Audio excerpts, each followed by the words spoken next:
పత్రికా రిపోర్టర్స్కి అందరికీ నమస్కారం. ఈరోజు ముఖ్యంగా ప్రెస్ మీట్ పెట్టడానికి కారణాలు ఆంధ్రప్రదేశ్లో జరుగుతున్న పరిణామాలు లాండ్ ఆర్డర్ ఉందా లేదా అనేది అనుమానంతో ఎలక్షన్ కమిషన్ వారికి ఒక లెటర్ రాయడం జరిగింది. ఎందుకు లెటర్ రాశానంటే, మొన్న జగన్మోహన్ రెడ్డి గారి మీద రాయి దాడి, అది రాయి దాడా, గులకరాయి దాడా, లబ్బర్ దాడా, ఏ దాడైనా ఆయనకు దెబ్బ తగిలింది. మన రాష్ట్రానికి చీఫ్ మినిస్టర్ సెక్యూరిటీ లోపం కనబడింది కనుక ఆ సెక్యూరిటీని మన రాష్ట్ర చీఫ్ మినిస్టర్నే మన దగ్గరుండి కాపాడుకోవడానికి లేకపోతే ఆ చిన్న ఇష్యూలోని మన లాండ్ ఆర్డర్ ఎక్కడ ఉన్నదనేది. అంతకుముందు ప్రధానమంత్రి సభలో లాండ్ ఆర్డర్ లోపం కనబడింది. మొన్న గాజువాకలో మన చంద్రబాబు నాయుడు గారు మాట్లాడుతుంటే రాళ్ళు వేశారు, అక్కడ లాండ్ ఆర్డర్ ప్రాబ్లం కనబడింది. మన తెనాల్లో పవన్ కళ్యాణ్ గారు మాట్లాడుతుంటే ఒక రాయి తీసి కొట్టబోయారు, అక్కడ పట్టుకున్నారు, అంటే అక్కడ లాండ్ ఆర్డర్ ప్రాబ్లం కనబడింది. ఆంధ్రప్రదేశ్లో లాండ్ ఆర్డర్ ప్రాబ్లం ఒకటి కనబడింది. ఎలక్షన్ కమిషన్ వారు మొన్న పెన్షన్స్ అన్నీ కూడా వాలంటీర్స్ మాత్రం వద్దు, తక్కువ ఆఫీసర్స్ ఎవరైతే ఎంప్లాయీస్ ఉన్నారో వాళ్ళ ద్వారా ప్రత్యామ్నాయంగా కనిపెట్టి దాన్ని ప్రత్యామ్నాయం ద్వారా మన పెన్షన్స్ అందరికీ కూడా ఇంటికి చేర్చాలి, అంటే ఎలాగైతే ఇంతకుముందు ఇచ్చారో అలా చేర్చాలి అనేది ఒక ఎలక్షన్ కమిషన్ వారు ఒక ఆర్డర్ పాస్ చేశారు.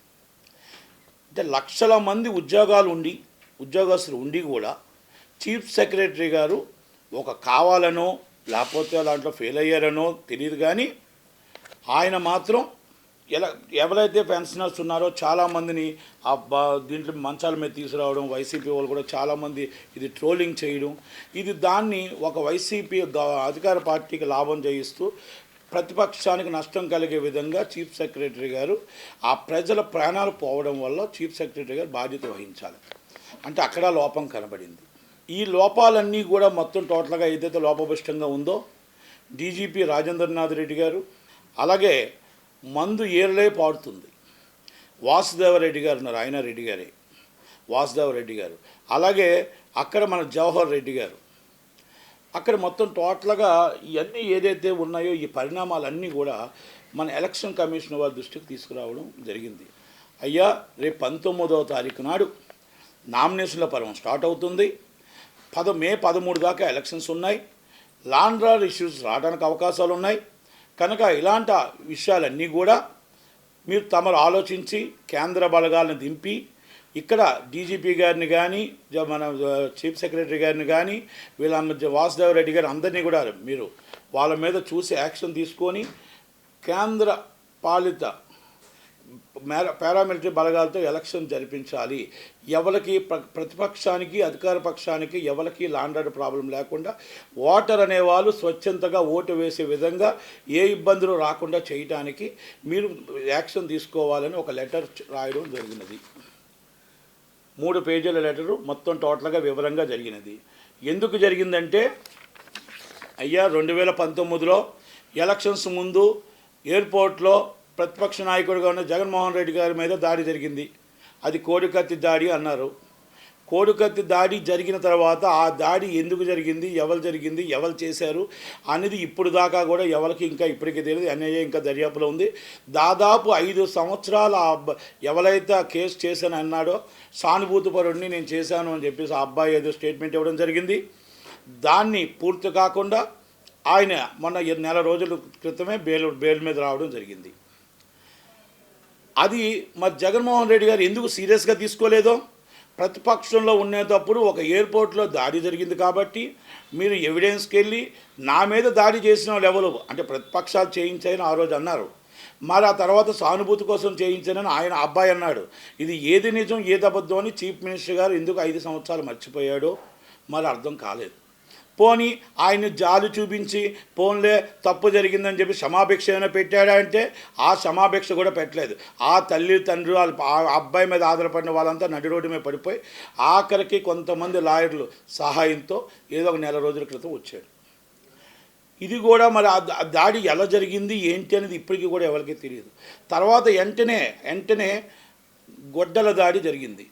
వైఎస్ వివేకానంద రెడ్డి గారు మన జగన్మోహన్ రెడ్డి గారు బాబాయ్, ఆయన మర్డర్ చేశారు. నాకు తెలిసి 30 సంవత్సరాల నుంచి నాకు ఆ కుటుంబంతో కానీ అక్కడ పులివెందులతో కానీ నాకు దగ్గర అనుబంధాలు ఉన్నాయి. వైఎస్ కుటుంబం తప్ప పులివెందుల్లో వైఎస్ కుటుంబాన్ని ఎదిరించి కొత్తవాడు బయటకు వస్తే 30 కిలోమీటర్ 40 కిలోమీటర్ల దాకా డ్యాగ కన్నుతో మొత్తం సెక్యూరిటీ రూపంగా ఎవరు బయటకు వస్తున్నారు, కొత్త వ్యక్తి ఎవరు వస్తున్నారు అనేది చెక్ చేసుకునే ఏరియా పులివెందుల.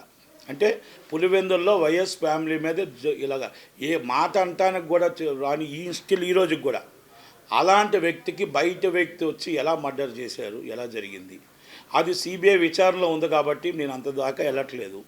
కానీ బాబాయ్ మర్డర్ జరిగింది, ఎలక్షన్స్ వచ్చాయి, ఎలక్షన్లో మొత్తం టోటల్గా బాబాయిని చంపారనుకున్నారు, ఇదన్నారు అదన్నారు ఏమన్నారు, అయిపోయింది.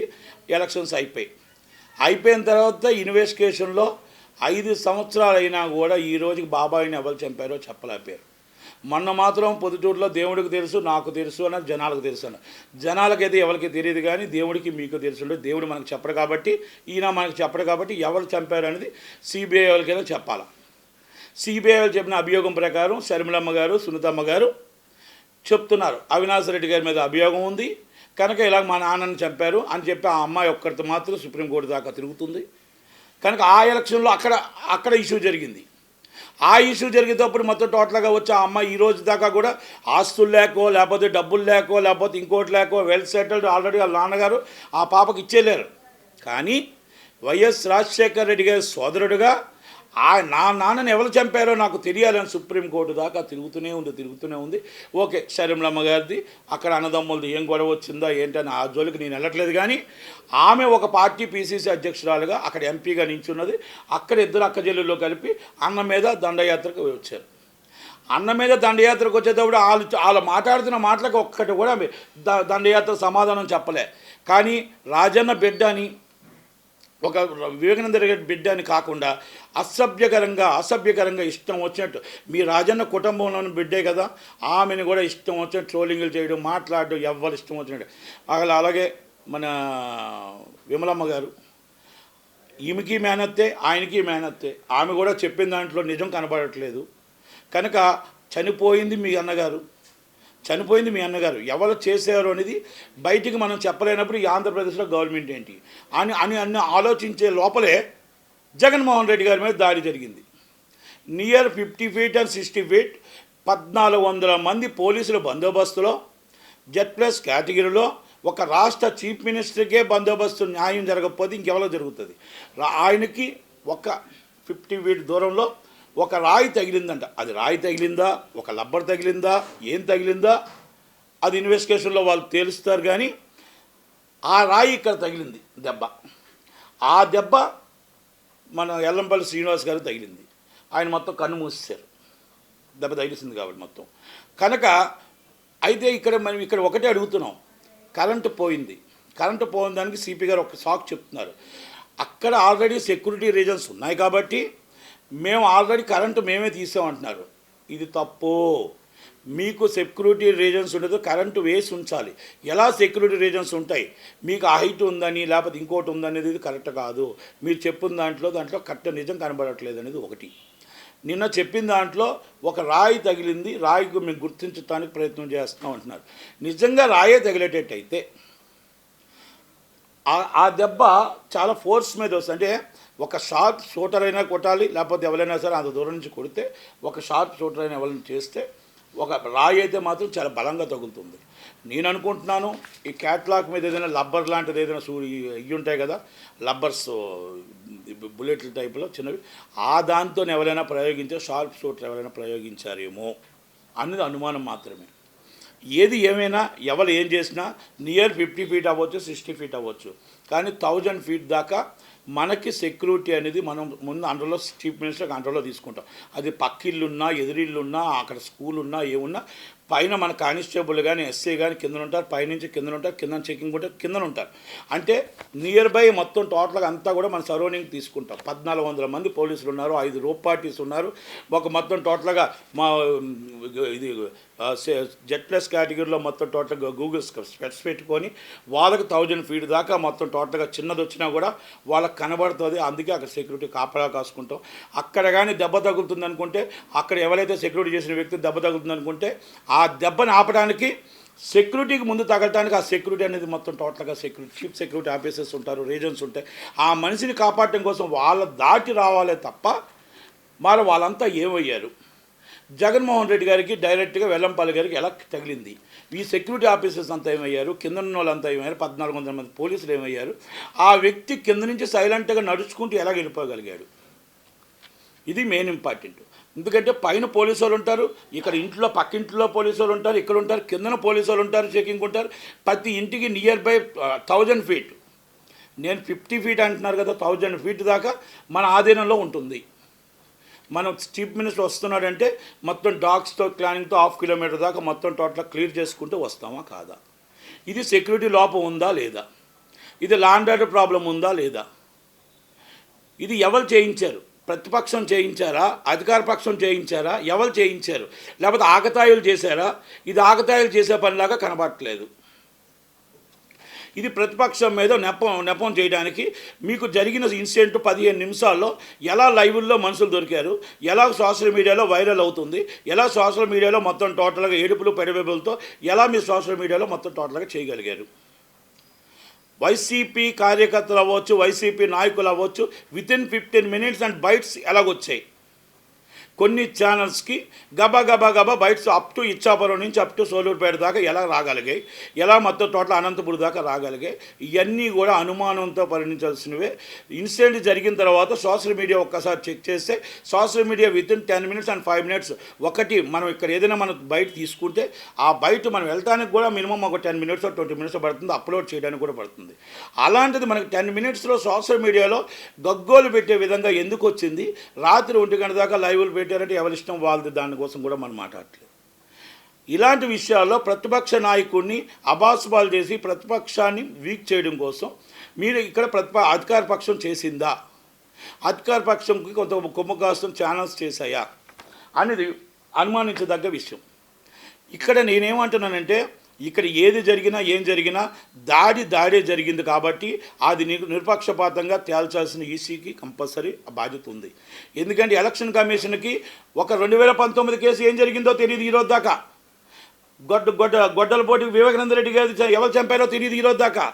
ఇప్పుడు కూడా మళ్ళీ ఏం జరిగిందో తెలియకుండా దీన్ని ఇలా కాలయాపన చేస్తూ రాకూడదు అనేది, అది ఎవరు చేశారు, ఏం చేశారు, ఎవరి దగ్గర నుంచి చేయించారు, ఎవరి దగ్గర చేయించారో కూడా ఎలక్షన్ కమిషన్ సీరియస్గా తీసుకొని కేంద్ర బలగాలతో ఎలక్షన్ నడిపించాలి.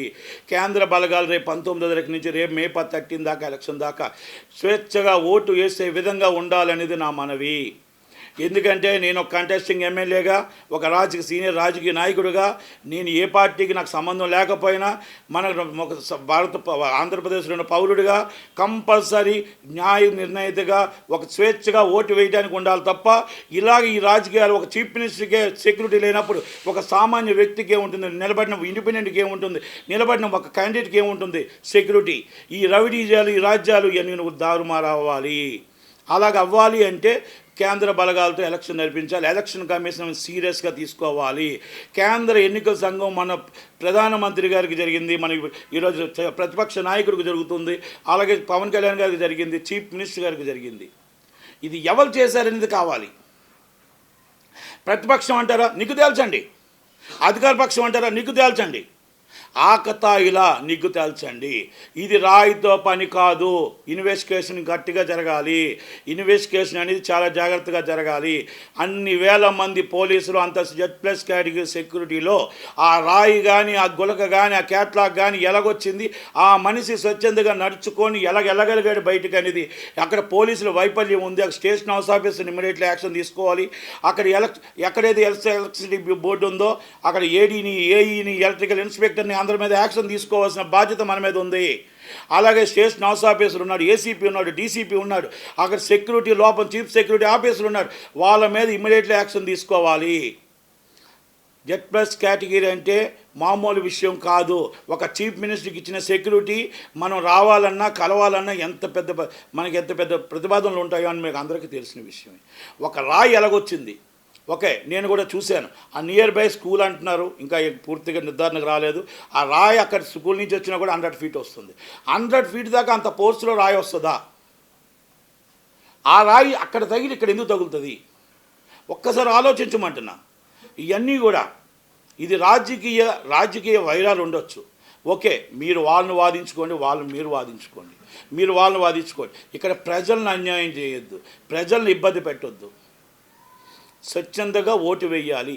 ఆ స్వచ్ఛందంగా ఓటు వేయడానికి ఎలక్షన్ కమిషన్ స్వచ్ఛందంగా కేంద్ర బలగాలతో ఎలక్షన్కి నడిపించాలి. ఇంకా ఎలక్షన్కి ఇంకా నోటిఫికేషన్ రాలేదు. రేపు 18వ తారీఖు నాటి నుంచి వస్తుంది, 18, 19 నుంచి వస్తుంది. 19 నుంచి వస్తే మే 19 దాకా ఇంకా ఎన్ని లాండ్ ప్రాబ్లమ్స్ అవుతాయి, ఇంకా ఎంత ఇబ్బంది అవుతుంది. దయచేసి ఎలక్షన్ కమిషన్ వారు నేను ఇచ్చిన లెటర్ని పరిగణలోకి తీసుకొని ఒక్కసారి ఆలోచించి జగన్మోహన్ రెడ్డి గారి మీద జరిగిన దాడిని, 2019 జరిగిన దాడిని, అలాగే మన వివేకానంద రెడ్డి మీద దాడిని, అవన్నీ 3 ఒక పరిగణలోకి తీసుకోండి. ఆ పరిగణలో తీసుకొని ఎలక్షన్ కోసం ఇది వాడుకోకుండా ఈ మొత్తం టోటల్గా దీన్ని సీరియస్గా తీసుకొని ఎవరు చేశారో వాళ్ళ మీద, అక్కడ చేసిన వాళ్ళని కాదు చేయించిన వాళ్ళని కూడా మీరు యాక్షన్ తీసుకొని ఇది బయటకు బహిరంగ చేయించవలసిన అవసరం మీకు ఉంది. కాబట్టి దయచేసి ఇది చీప్ టిక్స్ చేస్తున్నారని కొంతమంది నాకు అనుమానం ఉంది. కనుక సోషల్ మీడియాలో ఇంత బేగా ఎలాగొచ్చిందో ఒక్కసారి సోషల్ మీడియా కూడా వెరిఫికేషన్ చేసి ఆ దానికి వీటికి ఎవరు దగ్గరుండి చేయించారు, ఆ పోస్టులు పెట్టించిన వాళ్ళు ఎవరు, ఆ ఇన్సిడెంట్ జరిగింది ఎన్ని గంటలకి, పోస్టులకి వాటికి కూడా ఒక్కసారి వ్యత్యాసం చూసుకుంటే మనకి బాగుంటుందని అనేది నా మనవి. దాని మీద ఎలక్షన్ కమిషన్ సీరియస్గా యాక్షన్ తీసుకుంటుందని నేను అనుకుంటున్నా. అలాగే ఇమ్మీడియట్లీగా షర్మిలమ్మ గారికి సెక్యూరిటీ పెంచాలి, అలాగే సునీతమ్మ గారికి సెక్యూరిటీ పెంచాలి. ఎందుకంటే ఒక దాడి తర్వాత ఇంకో దాడి జరిగే అవకాశాలు ఉన్నాయి కాబట్టి, ఆదిగానే జరిగితే వాళ్ళకి ప్రాణహాని ఉంది కాబట్టి షర్మిలమ్మ మీద ఎట్టి పరిస్థితుల్లో సెక్యూరిటీ పెంచాలి, సునీతమ్మ మీద పెంచాలి. ప్రతిపక్షాలకు సెక్యూరిటీ ఎక్కువగా ఇవ్వాలి, పవన్ కళ్యాణ్ గారికి సెక్యూరిటీ ఇవ్వాలి, చంద్రబాబు నాయుడు గారికి ఎక్కువగా, లోకేష్ గారికి సెక్యూరిటీ పెంచాలి. ఎందుకంటే ఈ దాడుల వెనక ఎవరున్నారో తేల్చవలసిన బాధ్యత ఉంది. వాళ్ళని క్యాండిడేట్లను కూడా మన దగ్గరుండి జాగ్రత్తగా వాళ్ళకు కూడా సెక్యూరిటీ ఇచ్చి మన ఎలక్షన్ స్వచ్ఛందంగా నడపాలని, ఆ నడపడానికి మొత్తం టోటల్గా ఎన్నికల కమిషన్ సీరియస్గా తీసుకోవాలనేది నా విన్నపం, నా request. Thank you very much.